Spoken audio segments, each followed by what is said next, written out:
আসসালামু আলাইকুম, কেমন আছেন সব? আলহামদুলিল্লাহ, আমি এখন ভালো আছি। তো অসুস্থ ছিলাম, তাই ব্লগ দিতে পারি নাই, দুঃখিত।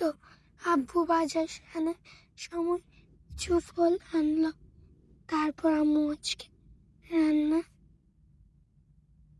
করছে। দেখেন ভাত, তারপর চিচিঙ্গা আর মুরগি রান্না শেষে সবাই মিলে পেঁপে খেলাম।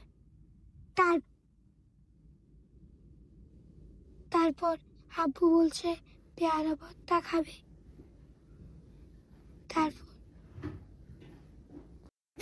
পেয়ারা ভর্তাগুলো অনেক মজা ছিল, আপনারা খেয়েন।